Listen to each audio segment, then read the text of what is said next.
Une passion, la paléopathologie des fantômes, c'est la règle de 3 de Philippe Charlier. Dans le dictionnaire Larousse, la passion se définit comme un penchant persistant pour un domaine de recherche, par exemple. Né il y a 44 ans à Meaux, Philippe Charlier se prend vite de passion pour les fouilles archéologiques. Je ne pensais qu'à ça, je faisais des trous dans la pelouse, dit-il. À l'âge de 6 ans, près de sa maison, il trouve le squelette d'une taupe. À 10 ans, un crâne humain. Ses parents estiment que l'archéologie ne constitue pas un métier d'avenir.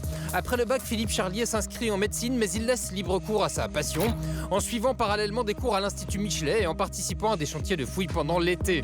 Quand on retrouve dans le sol la trace d'un événement qui a été décrit dans les textes, alors on voit vraiment le passage du temps. Cette permanence des choses est fascinante, dit-il. Devenu médecin légiste et archéologue, il s'intéresse de plus près à la paléopathologie, l'étude des pathologies sur les squelettes anciens. En 2004, il analyse les restes de Agnès Sorel, la favorite du roi Charles VII. On va essayer de savoir si elle est morte d'une infection, si elle est morte empoisonnée en faisant des analyses toxicologiques sur d'éventuels cheveux qu'on retrouverait. Le travail de Philippe Charlier permet d'obtenir la certitude que la jeune femme a été empoisonnée au mercure en 1450. Autre mystère résolu, celui des reliques de Jeanne d'Arc certifiées par l'Église catholique romaine, alors que les historiens s'accordaient à dire que tous les restes avaient été jetés dans la Seine. Et justement, ce sont les restes qui étaient présents sur le bûcher. Donc il est possible que des restes soient passés entre les mailles du bûcher et aient été récupérés par quelques curieux. Mais rien n'est certain pour l'instant et c'est bien le but de notre étude. Après plusieurs mois de recherche, Philippe Charlier révèle que ces restes venaient en réalité d'une momie égyptienne. Selon lui, la falsification aurait été créée pour influer sur le processus de béatification de Jeanne d'Arc. Dans Autopsie des fantômes, Philippe Charlier s'intéresse au spiritisme, cette doctrine inventée au 19e par le français Allan Kardec et qui depuis est devenue la 3e religion du Brésil. L'auteur s'intéresse également à tous les prétendus phénomènes d'apparition, entre Victor Hugo, pour qui le surnaturel est du naturel encore inexpliqué, et ceux qui pensent que les fantômes ne servent qu'à combler l'absence des morts.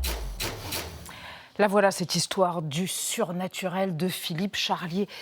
Expliquez-nous, donnez-nous une définition extrêmement claire et limpide du spiritisme. Qu'est-ce que le spiritisme qui a enchanté, ensorcelé tout le 19e siècle quasiment en Occident ? Alors, le spiritisme, c'est l'idée d'abord que la mort n'est pas une fin, mais un passage, une transformation, et que le défunt peut continuer à avoir une interaction avec la communauté des vivants par l'intermédiaire soit de l'animation de choses, votre paire de lunettes par exemple, votre stylo posé devant vous, un livre, ou encore par des bruits, des sons, des choses qui ne sont pas forcément visibles, mais qui sont au moins une sensation. Le spiritisme utilise cet intermédiaire que sont les médiums pour communiquer entre les vivants et non pas les morts, mais les invisibles. Allan Kardec, fondateur absolu en France du spiritisme ? Pas fondateur. Tout à fait. Non, c'est une sorte de... Les spirites n'aiment pas du tout utiliser ce mot, et pourtant je trouve que c'est celui qui correspond Médiateur. mieux. C'est un apôtre. C'est un apôtre, si on peut dire. C'est lui qui va... Il était un très très mauvais médium. Il était nullissime aux tables tournantes, paix à son âme, c'est le cas de le dire. Mais surtout, il a colligé, il a amassé une quantité monstrueuse de données sur comment faire du bon spiritisme, comment être un bon médium. Il a vraiment codifié le spiritisme en prenant énormément d'infos et il a créé une véritable doctrine pour le coup. Et c'est en cela qu'il est un apôtre, parce qu'il a posé les bases, non pas d'une église, on n'est pas au Brésil, mais au moins d'une société spirite. Hélène. Au 19e siècle, la science prend vraiment de plus en plus de place, mais il y a une chose qu'elle n'explique pas, évidemment, c'est ce qui se passe après la mort. Est-ce que c'est pour ça que le spiritisme explose à ce moment-là ? Exactement. On est à la fin du 18e, début du 19e siècle, et la science, avec le scientisme, avec le positivisme, avec la fin de l'alchimie et le début de la chimie moderne, commence à tout expliquer. Tout. Et il y a des gens qui ne supportent pas ça, qui se disent non mais il n'y a plus de domaine du merveilleux, tout commence à devenir cartésien, pragmatique, scientifique. Il faut trouver un endroit où on est libre. Et cet espace de liberté, c'est la mort, c'est l'au-delà, car c'est un endroit où, pour le moment, la science ne peut pas encore aller. Et donc, du coup, eh bien, c'est dans cette brèche qui s'élargit au fur et à mesure que la communauté spirite va s'engouffrer. Alors, vous avez parlé du Brésil et du spiritisme au Brésil. On en parle avec vous et avec Nadia. Oui, effectivement, ça se porte très bien là-bas, le spiritisme. On recense 3,8 millions de pratiquants, auxquels il faut ajouter 20 millions de syncrétistes qui naviguent entre catholicisme et spiritisme. Il y a un autre moyen de mesurer le phénomène, c'est l'extrême popularité d'Allan Kardec dont on parlait. C'est le français le plus connu là-bas, plus que n'importe quel footballeur. Il y a des rues, des timbres également à son effigie. Il y a toute une production littéraire et puis également beaucoup de films qui sont sortis à son sujet. Le dernier biopic, il a été diffusé sur Netflix. Un succès assez mitigé en France, mais ça fait un énorme carton là-bas.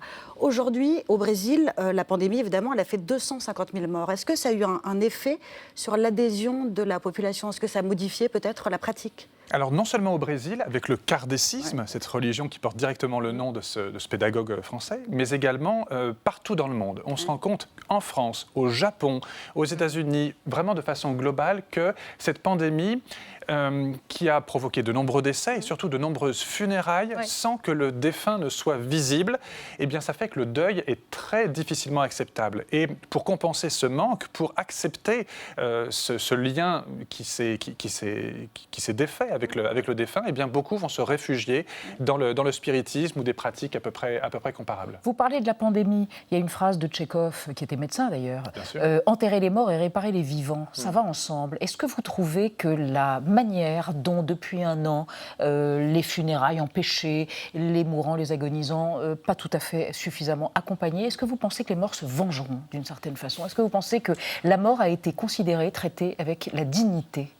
Je pense qu'on a oublié pendant la pandémie à la fois la peine des vivants et des survivants et aussi la préparation de la mort pour ceux qui allaient mourir. C'est pas bon de mourir seul. On doit mourir accompagné de sa communauté, de ses proches, etc. Qu'on croit ou qu'on ne croit pas, ne serait-ce que pour avoir une mort paisible, il faut que la mort soit convenable pour celui qui va y être directement confronté. Donc je ne sais pas si les morts vont se venger. Ça sous-entendrait que je crois à quelque chose après.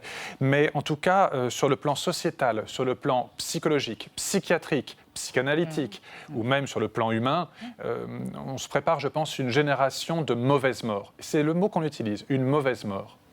La porosité entre les vivants et les morts, vous en parlez avec infiniment de distance et de passion dans votre ouvrage, et en même temps, dans votre existence, il s'est passé quelque chose il y a 10 ans où cette porosité a été encore plus à l'œuvre. Vous avez été initié au vaudou, au Bénin, je crois.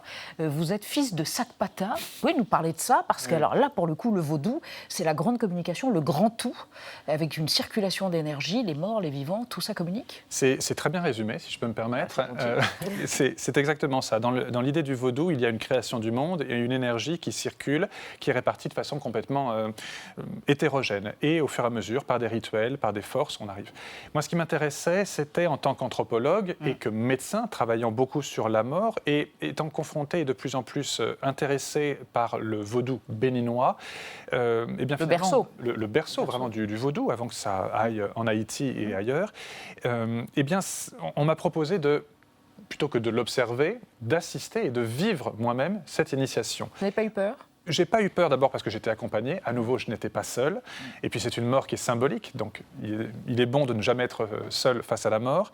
Et puis, non, j'étais avec des gens en qui j'avais toute confiance. Et puis, j'avais vraiment aucune raison d'avoir peur. C'est une communauté, c'est un tout. Et ça m'a vraiment ouvert les yeux. Ça m'a littéralement changé dans ma façon de percevoir le monde. Je suis toujours scientifique, un esprit cartésien et autres. Mais c'est juste que ça allume une petite lumière et ça donne une vision un tout petit peu plus grande de la complexité du monde. Vous voyez, en tant que médecin, je ne vous vois pas de la même façon que si je n'étais pas médecin. Je vous vois en transparence avec la façon avec laquelle votre corps fonctionne. Comme vaudouisant, je vois, non pas simplement vous, mais la façon différente d'animer le monde, tout simplement. Et en tout cas, moi, ça me sert dans ma pratique anthropologique, ne serait-ce que pour comprendre des objets qui sont déposés au musée du Quai Branly-Jacques Chirac, où je travaille, ou quand je suis sur le terrain, en Haïti, au Bénin, ou même dans d'autres contextes chronoculturels. Ça vous fait percevoir avec peut-être plus d'humilité ce qu'il peut y avoir d'universel et qui nous rassemble tous? Humilité, c'est le bon terme parce que c'est une sorte d'anthropologie de la nature. Le vaudou ? Le vaudou, c'est quelque chose qu'on retrouve dans beaucoup de populations autochtones, ce qu'on appelle aussi les peuples racines. L'expression, d'ailleurs, elle est de Jean Mallory ? Oui, aussi. Mais l'expression est de Philippe Descola, en l'occurrence. Et cette idée d'anthropologie de la nature, c'est il ne faut pas opposer l'homme, les animaux et les pierres et les plantes. C'est un grand tout. Et la civilisation peut tout à fait coexister avec cet ensemble d'énergie et de vie. C'est la vie au sens global du terme. Philippe Charlier, vous mourrez comme nous tous. Je me souviens dans le livre des tables de Victor Hugo, qui a été spirit quand il s'est exilé à Jersey, il a été le médium de l'ânesse de Balaam qui lui a dit, enfin paraît-il, enfin dit-il, écrit-il, la mort t'étonnera, la mort étonne toujours. Vous pensez que la mort vous étonnera ou vous pensez que tout ce que vous avez vécu fait que vous ne serez plus étonné? Alors, je ne suis pas pressé de la rencontrer, parce que c'est quand même une collègue de travail, si on peut dire, à la mort, mais je suis assez assez curieux quand même. Et donc, je ne suis pas pressé, mais je suis curieux de voir et de comprendre. Ça, j'ai du mal à retenir. Donc vous cette avez envie curiosité. d'être étonné. J'ai envie d'être étonné. Oui, j'ai envie de prendre une bonne claque. Et Voilà. après Et après, il y a quoi? eh ben, je vous le dirai quand je serai mort. Vous reviendrez. Je reviendrai. Nous vous ferons tourner la table. Exactement. Le guéridon, C'est transparent. C'est ça. Merci infiniment Merci à vous. de vous être livré comme ça. Philippe Charlier, Autopsie des fantômes, une histoire du surnaturel chez Taillandier. Merci encore.